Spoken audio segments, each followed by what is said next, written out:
No niin, Jumalan rauhaa kaikki Herran rakkaat siellä ruudun toisella puolella.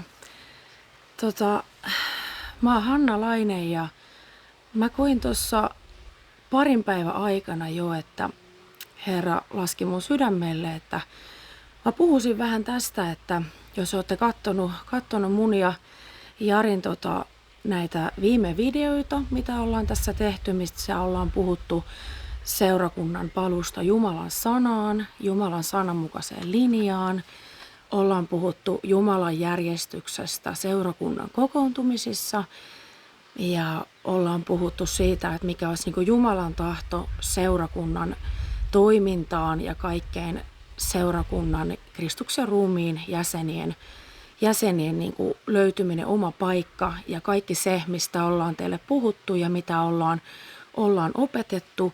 Ja sitten viime videolla, jos olet sen katsonut, jos et ole vielä katsonut, niin voit sen katsoa tämän videon jälkeen, niin noista 5 palveluvirasta, niin se, että miksi tämmöisiä asioita nyt niin kuin puhutaan, että miksi tämmöisiä videoita tehdään ja miksi tämmöistä opetusta nyt tulee, niin ensinnäkin se opetus, niin sehän on täysin Raamatun mukaista opetusta ja kaikki katsotaan Raamatusta, eli ei puhuta mitään ohi sanan, mitä ollaan Jarin kanssa puhuttu ja kaikki on sitä Jumalan tahdon mukaista opetusta ollut, mitä ollaan puhuttu ja se, että miksi Herra nyt tahtoo, että tämmöisiä asioita nyt tuodaan esiin ja miksi puhutaan tämmöisestä reformaatiosta, mikä tarkoittaa sitä, että seurakunta puhdistuu, seurakunnan vähän niin kuin uskon puhdistus, mitä se Luther lähti silloin tekemään omana aikanaan 1500-luvulla, niin silloin hän lähti siitä,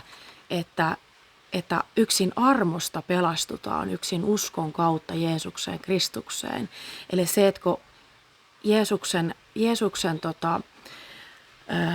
taivaaseen astumisesta, niin siitähän on jo 2000 vuotta, eli aika on kulunut ja asiat on lähtenyt menemään jo monta sataa ja tuhatta vuotta sitten pois siitä Jumalan asettamasta järjestyksestä, siitä seurakunta-asetelmasta, minkä Herra Jeesus on ruumiiseensa asettanut oman sanansa kautta, niin siitähän ollaan lähdetty lipsumaan jo kauan sitten. Ja kun me ymmärretään, että kun me luetaan Raamattua, niin me ymmärretään siitä, että kun Jeesus puhuu täällä Matteuksen evankeliumissa, voit lukea täältä luvusta 24, kun hän alkaa puhumaan tuolta jakeesta 3 eteenpäin, lopun merkkejä. Ja sitten jakeesta 15, suuri ahdistus. Ja sitten jakeesta 29, ihmisen pojan tuleminen. Mä lähden niitä nyt tässä videolla puhumaan, mutta sä voit lukea sieltä niitä merkkejä ja niitä, että missä ajassa me todennäköisesti mennään, että me ollaan siinä ajassa, kun me mennään viisaiden ja tyhmien neitsyiden aikaan. Valvovat neitsyet. Ja se on tuolla Matteuksen evankeliumista esimerkiksi luvusta 25, vertaus 10 morsiusneidosta. Mutta mä en tosiaan nyt lähde niitä nyt tällä videolla puhumaan, vaan mä koen, että Herra laski mulle nyt sen, että täytyisi niinku jakaa se teille, jotka katsotte Herran rakkaat siellä, opetuslapset, Herran omat. Ja sinäkin, joka ehkä et vielä ole Herran oma, niin toivottavasti tulet Herran omaksi. Mutta se, että miksi tämmöisiä nyt puhutaan? Että eikö meillä ole ihan kivat, hyvät järjestykset nyt seurakunnissa, niin ei ne ole Jumalan mielestä hyvät järjestykset, koska ne ei ole Jumalan sananmukaisia asioita. Ja se, että jos sulla on sellainen seurakuntayhteys, missä sananmukainen linja toteutuu, niin se on aivan mahtavaa ja upeata. Silloin sinä olet siellä uudessa leilissä, mihin Herra voi laskea uutta viiniä. Uutta viiniä ei voi laskea siihen vanhaan leiliin, sillä Jeesus itse opettaa, että se vanha leili menee rikki ja se repeää siitä, että jos uutta viiniä yrittää laskea vanhaan viinileiliin, niin sitä ei voi tehdä, vaan se repeää, se täytyy sinne uuteen leiliin laskea.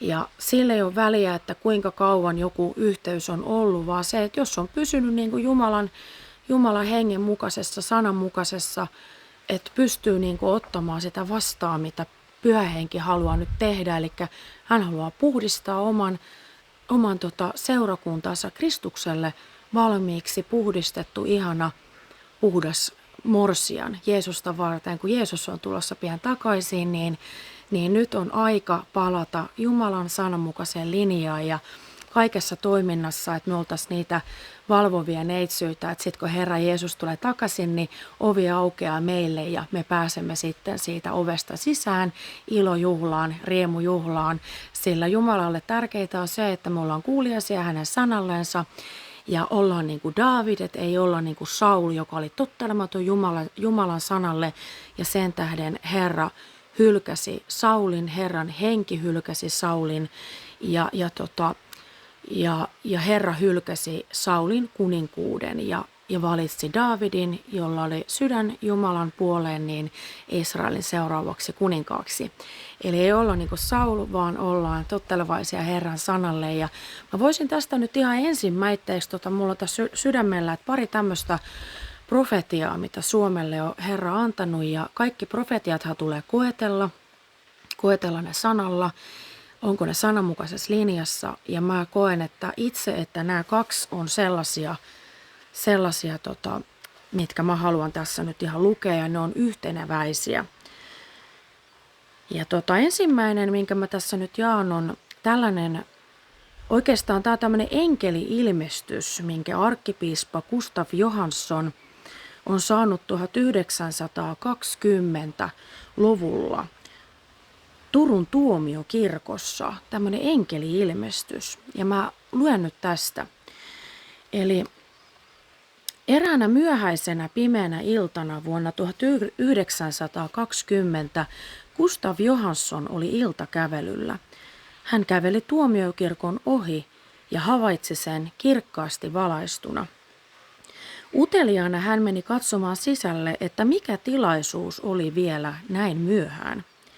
Kun hän saapui sisään, niin kirkon alttarin edessä keskikäytävällä seisoi valtavan suuri kirkas enkeli, valjastettu miekka kädessään. Jumalan lähettämä enkeli ilmoitti, että Suomea kohtaa 3 kovaa tuomiota.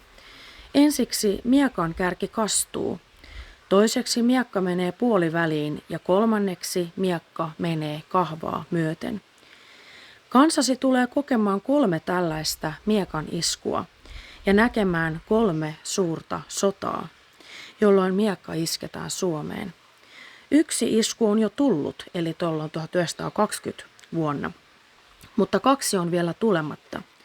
Suomi tulee kestämään nämä 2 miekan iskua, mutta 3 on uppoava syvälle ja kahvaa myöden, ellei Suomen kristityt palaa takaisin Raamattuun ja täyty pyhällä hengellä sekä tee parannusta kaikessa, missä parannusta voi löytyä. Eli viestin aiheena oli Suomen tulevaisuus. Ja on ajateltu, että 2 ensimmäistä ennustusta on jo käynyt toteen Suomen kohdalla. Ja 3. vaihe toteutuu, ellei parannusta tule, eli siis uskovilla kristityillä, Suomen ekleesialla, seurakunnalla, ellei parannusta tule. Sillä Pietarin kirjassahan Jumala sanoi, että tuomiot lähtee Jumalan huoneesta, eli sieltä ne lähtee. Ja monet kansamme profeetoista saivat tietoa näistä tuomioista. Kalastaja Mikko Reponen sai tarkan tiedon talvi- ja jatkosodan tapahtumista. Jumalan pyhä henki on puhunut myös meidän aikamme profeetoille tästä 3. miekan pistosta, joka ulottuu kahvaan asti. Tätä Gustafssonin näkemää enkeli-ilmestystä on tulkittu siten, että ensimmäinen tuomio eli miekan isku olisi tarkoittanut kansalaissotaa, joka oli vuonna 1917–18, ja toinen miekanisku toteutui talvi- ja jatko- ja Lapin sodassa 1939–1945. Ja 3. miekanisku tarkoittaisi 3. maailmansodan yhteydessä Venäjän suorittamaa Suomen miehitystä. Ja tästähän on tullutkin se semmoinen Tukholma-profetiakin. Ja sitten mä voisin lukea tuosta seuraavaksi uudemman profetian sanoman, minkä Herra on Suomelle antanut. Ja tämä on tullut 28.9. vuonna 2024. Eli tästä on nyt jo sitten 2 vuotta aikaa. Ja tän on saanut, tää on tullut tämmöisen henkilön kuin Veronika West, tämmöisen profeetan kautta, naisprofeetta. Hän on tämmöinen irlantilainen, kansainvälisesti Herra häntä käyttää profeetan palveluvirassa. Ja mä lukasen nyt tämän tästä, mikä Veronikan kautta tuli Suomelle. Suomi, Jumalan rakastettu, synnyttää taisteluhuutoa. Sodan karjunta on nousemassa Suomen ekleesian ylle, eli Suomen seurakunnan ylle, jumalallista ennalleen asettamista ja uskon puhdistusta varten. Näen Suomen seisovan risteyksessä tänä hetkenä. Jaakobin tikkaat ovat muodostumassa tämän kansakunnan ylle. Enkeleitä on nousemassa ja laskeutumassa. Jumalallisen siirtymän ja vaihdon aika on tämän kansan yllä. Tuore tuli, uusi viini ja öljy kaadetaan ja virtaa tämän tuhlaajakansan ylle. Kansan, joka on nyt saapunut sille määrättyyn aikaan painia syntymäoikeutensa ja kohtalonsa puolesta. Kansan, joka painii uuden nimensä siunauksen puolesta. Kansan, joka huutaa taisteluhuudon, emme päästä ennen irti kuin. Eli tämä, mitä Jaakob huusi silloin, kun hän paini Herran enkelin kanssa. En päästä irti ennen kuin olet seunannut minut. Herran enkeli saattaa sanan. Suomella on 5 vuotta aikaa. Seurakunnan uskon puhdistus vai vuohi kansa? Suomi, valinta on sinun. Lennollani Suomeen tänään. Nukahdin ja minut otettiin transsiin, missä näin Jumalan armeijan enkelin seisovan Suomen kansan yllä. Enkeli oli puettu häikäisevään vihreään vaatteeseen, joka kimalsi kuin smaragdi. Ja katsoessani enkelin vaatteita kuulin sanan armo. Ja sitten näin, kuinka Herran enkeli nosti hyvin suuren hopeapasuunan suulleen ja valmistautui puhaltamaan pasuunaan kansan ylle 5 kertaa. Ja kun pasuunan kova ääni meni läpi koko kansakunnan, kuulin nämä sanat. 5 vuotta jäljellä Suomen kansalle seurakunnan uskon puhdistus tai vuohikansa, valinta on sinun. Suomi 5 vuotta, 5 vuotta vuodesta 5785. Sanon 5 vuotta aikaa kääntyä ja palata. 5 vuotta aikaa rakentaa uudelleen ja asettaa ennalleen särjetyt alttarit. Sanon armo, armo, armo, armo, armo, armo, armo, huudot tämän kansan edessä seisovalle vuorelle, ja se on tuleva tasangoksi. Kuullessani nuo sanat näin Herran enkelin pudottavan luotilangan Suomen kansakunnan ylle ja kuulin hengen sanovan. Katso, sillä luotilanka on pudonnut, 5 vuoden linjaan tasaaminen ja jumalallinen oikaiseminen on alkanut. Kuuntele, sillä erottelun äänen kuullaan menevän läpi tämän maan, äänen, joka herättää tämän kansan seurakunnan tuomaan uskon puhdistukseen, sillä tämä on kairosaika, määrätty aika jumalalliselle erottelulle, kun vuohi- ja lammaskansat alkavat paljastua ratkaisun laaksossa. Suomi, tule tänne ylös, tule ylemmäs, sillä ilmestyskirjan 4. ovi on auki tämän kansakunnan edessä. Suomi, kuinka kauan horjut 2 mielipiteen välillä? Valitse tänä päivänä, ketä palvelet, Suomi. Luetaanko sinut 5 viisaan vai 5 tyhmän neitsyön joukkoon, kun Herran tulon aika koittaa? Suomi, kuuntele. Huomaa, lähde pois heidän keskeltänsä, sillä totisesti yhtäkkinen turmio on tuleva. Sanon, valvo, sillä suuren ravistelun keskellä oikeuden ja tuomion nyrkkini on tuleva alas pahuuden muurien ylle, ja Ahabin talo on kaatuva ja Rahabin talo seisova vankasti. Mutta katso ja katso uudelleen, sillä pieni aikaikkuna on nyt auki tämän kansakunnan edessä, armon ikkuna, joka tekee tietä vanhurskaalle jäännökselleni, kun muurit luhistuvat. Suomi, sanon jälleen, 5 vuotta, 5 vuotta vuodesta 5785, armon huudoilla, armon vuorelle. Kun kuulin hengen puhuvan, yhtäkkiä näin Serubaabelin ja Joosuan viitan kaksinkertaisen osuuden putoavan eklesian ylle Suomen kansakunnassa. Ja kuulin nämä sanat, Joosua ja Serubaabel, ylipapin ja kuninkaan viitat, sillä ei väellä eikä voimalla, vaan minun hengelläni, sillä totisesti ennalleen asettamisen öljy on virtaava tämän tuhlaajakansan ylle, kun se kääntyy ja palaa.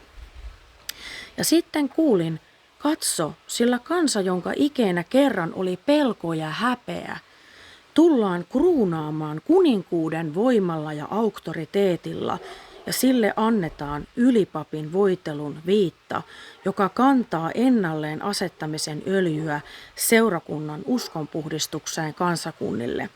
Suomi, minä sanon, vielä 5 vuotta, seurakunnan uskonpuhdistus vai vuohikansa, valinta on sinun. Ja tämä seuraava profetaalinen ilmoitus tuli ylistyksen aikana. Näin enkelien nousevan ja laskeutuvan, sitten näin Jaakobin tikkaat ja kuulin nämä sanat, ohut paikka. Sitten näin kansakunnan tulevan vakavaan kannanottoon, painiskelua ja sotimista tämän kansakunnan syntymäoikeudesta. Ja sitten kuulin taisteluhuudon nousevan kansakunnan ylle, me emme hellitä ennen kuin. Ja sitten tässä on tämmöisiä ajatuksia vielä jaettu tähän loppuun, kun Veronika on nämä saanut silloin vuonna 2024. Eikö olekin mielenkiintoista, että henki ohjeisti meitä aamukokouksen aikana odottamaan, kunnes odottaessa me nousemme korkeille paikoille, jossa kansakuntien kohtalosta ja syntymäoikeudesta soditaan. Kuulen hengen sanovan, teen itseni tunnetuksi Suomen kansalle Abrahamin, Iisakin ja Israelin Jumalana. Suomen kohtalon vaakalaudalla 5 vuoden aikaikkuna on tämän kansakunnan edessä ja siitä on vielä 3,5 vuotta aikaa jäljellä. 5 vuoden armoikkuna on avattu tälle kansalle ja vielä se 3,5 vuotta jäljellä tästä, kun tämä profetaalinen näky on tullut. Aika käy. Tiimalaisen hiekka putoaa kiihtyvällä vauhdilla kansakuntien yllä jumalallisen erottamisen erottelun ja uskonpuhdistuksen hetki on käsillä. Eli tällainen oli tämä, mikä tuli Suomelle tämän profeetta Veronika Westin kautta. Ja sitten mä vielä jaan tähän loppuun sitten tämmöisen, minkä mä itse kirjoitin tonne. Tämä on täällä Jarjet Hannalainen Ministries Facebook-sivulla. Ja sitten mä jaoin tämän tuonne Suomen rukousrintamaan, niin nyt mä ajattelin, että mä jaan vielä tämän, mitä mä itse kirjoittelen sitten vielä sinne, niin jaan sen tänne YouTube-videolle. Eli Jumala kutsuu nyt seurakuntaansa parannuksen tekoon. Ja tosiaan, niin kuin mä tuossa videon alussakin jo mainitsin, niin ensimmäisessä Pietarin kirjassa luvussa 4 jakeessa 17, 18 ja 19. Jumala sanoo, aika on tuomion alkaa Jumalan huoneesta. Mutta jos se alkaa meistä, mikä onkaan niiden loppu, jotka eivät tottele Jumalan evankeliumia? Jos vanhurskas vaivoin pelastuu, mihin joutuukaan jumalaton ja syntinen? Sen tähden myös ne, jotka kärsivät Jumalan tahdon mukaan, uskokoot sielunsa uskollisen luojan haltuun ja tehkööt sitä, mikä on hyvää. Eli Herra apostolinsa kautta tämän puhunut sinne Pietarin kautta tullut ja siellä Jumalan sanassa Eli kaikessa siinä, missä me pystytään seurakuntana, kristittyinä, uskovina, niin sanaan tulee palata. Et me ollaan nyt Herralta saatu siitä varoituksia ja hän siihen kehoittaa meitä nyt vakavasti. Otetaan tämä vakavasti, tämä Herran sana, mitä hän on antanut jo silloin 1980 ja nyt sitten tässä aikana, mitä me eletään juuri ennen Herran paluuta. Ja sitten tuolla Suomen Vaaruun verkostossa ja Suomen rukousrintamassa ja myös muissa rukousyhteyksissä Pyhä Henki on nostanut esille syitä sille, mikä sitä seurakuntaa sitten estää, Suomen seurakuntaa palaamasta, mikä voi estää palaamasta siihen sananmukaiseen linjaan toiminnassaan. Ja näitä syitä, mitä Pyhä Henki on nostanut, niin yhtenä esteenä sanalinjaan palaamisessa on syynä välinpitämättömyys. Eli ajatellaan, tämä ei koske meitä ja meillä on ihan omat jutut ja kuviot. Ja sitten Suomen seurakunnan muita syntejä, jotka voi estää sitä palaamasta sanaan, on ylpeys, ollaan ylpeitä. Sitten on kateus ja panettelu, ollaan kateellisia toinen toisille ja kaikelle ja panetellaan siellä selän takana, että mitä tuokin oikein luulee olevansa. Ja sitten on tämä kontrolli, eli ihmiskontrolli. Ihminen haluaa kontrolloida sitä, että mitä siellä seurakunnan kokoontumisessa tapahtuu. Ei anneta Jeesuksen olla siellä päänä ja Pyhän Hengen johtaa, vaan ollaan itse siinä pään paikalla. Ollaan itse otettu se pään paikka Herralta. Ja sitten on pelko, eli pelätään jo ihan kaikkea, että pelätään kaikkia harhaoppeja ja kaikkia, että sitten pelätään jo ihan pelkästään että Pyhä Henki saa toimia, niin kaikki pelottaa jo niin hirveästi, että ei voi sit sen takia niin kuin antaa enää Pyhän Hengen johtaa ja on niin kuin se jumalisuuden ulkokuori, mutta kielletään se Jumalan voima, että Pyhä Henki ei saa toimia. Sitten odotellaan rukoilla, että miksei mitään tapahdu. Ja sitten on uskonnollisuus, eli ollaan uskonnollisia, eli ei olla niin kuin pyhässä hengessä ja Pyhän Hengen voimassa ja tulessa, vaan ollaan uskonnollisia. Että se on semmoista uskonnollista ihmisjärjestystä, että käydään siellä kerran viikossa ja pyöritetään sitä ihmisjärjestystä siellä ja sidotaan Pyhän Hengen toiminta ja ei haluta niin kuin sananmukaisesti toimia siellä, että kaikki uskovat opetuslapsi joutuisi Herran käyttöön, saisi tilaa kasvaa omille palvelupaikoilleen ja mitä kaikkea sitten ongelmia sitten seurakunnissa on tänä päivänä, että jos ei niin kuin sananmukaisesti niin kuin toimita siellä seurakuntayhteyksissä, niin ei mene sitten se evankeliumi, mikä on voitokkaasti eteenpäin. Ja nähdään, että mikä tämä Suomen tilannekin sitten tänä päivänä on, että jo pelkästään Suvivirrestä voi saada 10 000 euroa sitten uhkasakkoa, jos lauletaan suvivirsi sillä, että ei ole varoitettu etukäteen. Varoitus tulee suvivirsi, juoskaa kaikki ulos ovista, jotka ei halua kuulla sanaa Jumala tai Jeesus. Ja me ei voida niin kuin syyttää tästä noita maailman-ihmisiä, vaan se on uskovien tehtävä evankelioida ja viedä evankeliumin sanomaa, niin että ne, jotka on tullut tuntemaan totuuden, niin tulisi sitten muutkin tuntemaan totuuden. Sillä Jumala tahtoo, että kaikki saisi kuulla evankeliumia ja kaikki pelastuisi. Eli se on uskovien tehtävä ja se, että jos pelätään ihmisiä ja ei uskalleta niin kuin kertoa kenellekään, sehän on niin kuin meidän uskovien kädessä, että meidän kaikki läheiset ja kaikki ketä meidän elämässä on, opiskelukaverit, työkaverit, kaikki tutut, sukulaiset, ihan ketä tahansa Herra tuo vaikka joku tuntemattoman tuolla kadulla ja jos Pyhä Henki sanoo, niin pysää juttelemaan tolle, niin ollaan niin kuin sen Pyhän Hengen käytössä. Et me ei niin kuin palvella sillä Jumalaa, että me käydään kerran viikossa siellä seurakunnassa ja ajatellaan istumassa, että se on niin kuin se meidän palvelutyö pelkästään. Eli pelkästään. Et totta kai meidän kuuluu tulla uskovina yhteen. Se on yhden kerran mainittu siellä Raamatussa, että ei tule jättää seurakunnan kokoontumista, mutta sitten on tämä tehtävä annettu meille viedä tätä evankeliumin sanomaa ja totella Jumalaa, olla hänelle kuuliaisia hänen sanalleen ja se on niin kuin se kaikista korkein Jumalan palveluksen muoto, että me ollaan kuuliaisia Jumalan sanalle ja sille, mitä Jumala sanoo ja me viedään tätä sanomaa eteenpäin. Eli otetaan nyt tämä Herran kutsu parannuksen tekoon nyt kaikessa meidän toiminnassa Suomen seurakuntana vakavasti. Ja meidän tulee nyt kaikesta siitä ihmisjärjestyksestä palata takaisin Herran tahdonmukaiseen toimintaan. Kaikessa meidän toiminnassa, mitä me tehdään, niin ammennetaan sieltä Uudesta testamentista ne ohjeet, miten Herra on sen asettanut sinne, että mitä tulee toimia ja mikä on se seurakunnan rakenne. Luetaan sieltä korinttilaiskirjeestä ja efesolaiskirjeestä. Siellä on ihan selkeästi siellä sanottu. Ja se, että jos on mieltynyt valheeseen, niin Herra sanoi ihan selkeästi, että semmoiset ei pääse edes elämän kaupungista sisään, ei pääse sinne uuteen Jerusalemiin ja pääsee osallisuuteen siitä elämän puusta, että jos on mieltynyt valheeseen.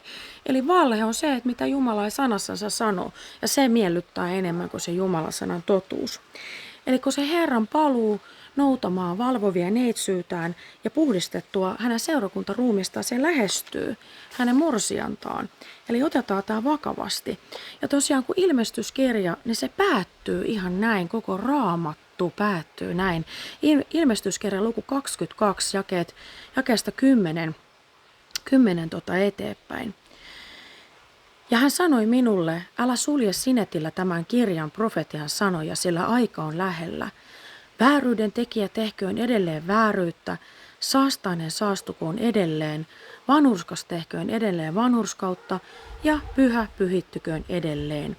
Minä tulen pian ja palkkani on minun mukanani, antaakseni kullekin hänen tekojensa mukaan.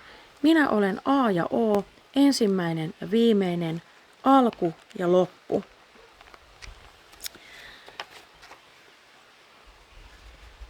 Autuaita ne, jotka pesevät vaatteensa, että heillä olisi oikeus elämän puuhun ja että he pääsisivät porteista sisälle kaupunkiin. Ulkopuolella ovat koirat ja noidat, haureelliset ja murhaajat, epäjumalan palvelijat ja kaikki, jotka rakastavat ja noudattavat valhetta. Eli jos rakastaa ja noudattaa valhetta, niin on ulkopuolella. Minä Jeesus olen lähettänyt enkelini todistamaan teille tästä seurakunnissa. Minä olen Daavidin juuri Vesa ja hänen sukuaan, se kirkas aamutähti. Henki ja morsian sanovat, tule, joka kuulee sanokoon, tule, ja joka janoaa tulkoon ja joka tahtoo ottakoon lahjaksi elämän vettä.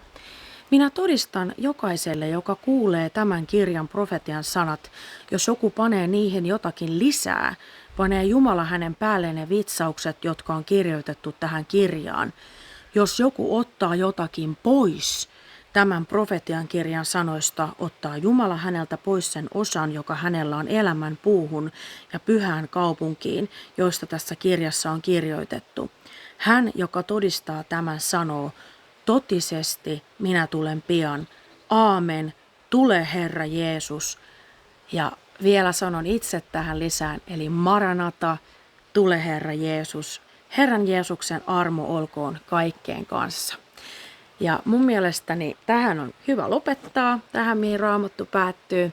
Ja tosiaan otetaan nyt tämä vakavasti, kun Herra kutsuu meitä parannukseen Suomen seurakuntaa kaikessa toiminnassa. Palataan kaikessa nyt, missä me pystytään, niin sinne Jumalan sanan linjaa. Luetaan Uutta testamenttia, voidaan lukea koko Raamattuukin ilman muuta, voidaan lukea, mutta nyt ammennetaan nyt sieltä Uudesta testamentista, missä on nämä meidän Uuden liiton ohjeet. Herra Jeesus on antanut sinne, Jumala kirjatuttanut. Ja yksikään asia ei tule Raamatusta muuttumaan tai poistumaan. Se tulee pysymään loppuun saakka aina ja iankaikkisesti. Jeesuksen nimessä aamen. Ja ole siunattu sinä, joka siellä katselet siellä ruudun toisella puolella, Herran rakas. Ja ei muuta kuin oikein kaunista ja Jumalan siunattua kesäpäivän jatkoa sulle. Aamen. Moikka!